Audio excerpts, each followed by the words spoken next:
नवरात्र को माँ दुर्गा का पर्व कहा जाता है। साल में 2 बार नवरात्र मनाया जाता है, चैत्र नवरात्र और शारदीय नवरात्र। इस दौरान घर घर 9 दिनों तक माता रानी की विधि विधान से पूजा की जाती है। माना जाता है कि नवरात्र पर माता रानी की सच्चे मन से पूजा की जाए तो मुश्किल से मुश्किल काम भी बन जाते हैं। नवरात्रि का त्यौहार साल में 2 बार मनाए जाने के पीछे प्राचीन कथाओं का उल्लेख भी पुराणों में मिलता है।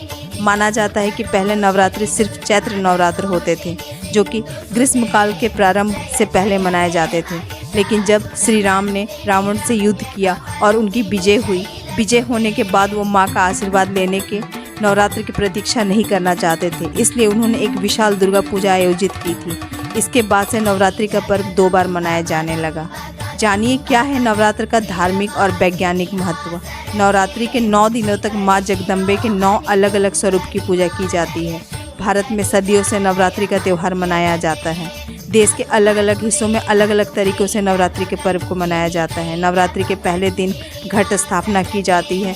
वहीं कुछ लोग पूरी रात गरबा और आरती का नवरात्रि मनाते हैं, तो वहीं कुछ लोग व्रत और उपवास रखकर माँ दुर्गा और उनके 9 स्वरूपों की पूजा करते हैं। लेकिन शारदीय नवरात्रि का पर्व क्यों मनाया जाता है, इसके बारे में कम लोगों को पता होगा। तो चलिए आज हम आपको बताते हैं कि शारदीय नवरात्रि का पर्व क्यों मनाया जाता है और इसके पीछे की पौराणिक मान्यता क्या है।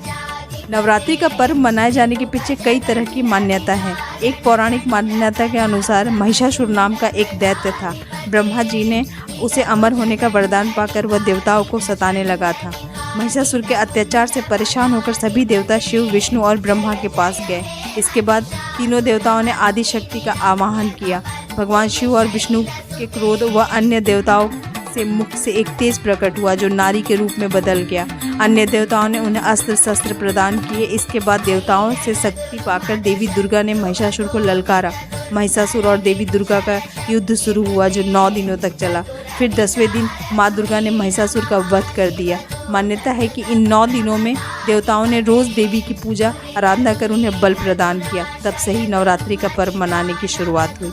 नवरात्रि की एक कथा प्रभु श्री राम से भी जुड़ी हुई है। कहा जाता है कि माता सीता को रावण के चंगुल से छुड़ाने और रावण पर विजय पाने के लिए श्री राम ने देवी दुर्गा का अनुष्ठान किया। यह अनुष्ठान लगातार 9 दिन तक चला। अंतिम दिन देवी ने प्रकट होकर श्री राम को विजय का आशीर्वाद दिया था। 10वें दिन श्री राम ने रावण का वध कर दिया। प्रभु श्री राम ने आश्विन मास के शुक्ल पक्ष की प्रतिपदा तिथि से 9वीं तक देवी की साधना कर 10वें दिन रावण का वध किया था। तभी से हर साल नवरात्रि का पर्व मनाया जाता है।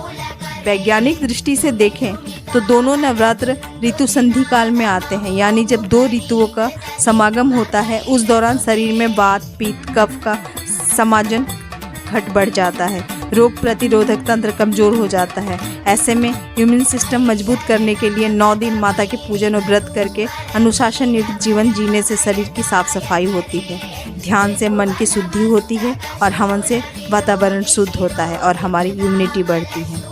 तो दोस्तों, नवरात्र की आप सभी को हार्दिक शुभकामनाएं। जय हिंद, जय भारत।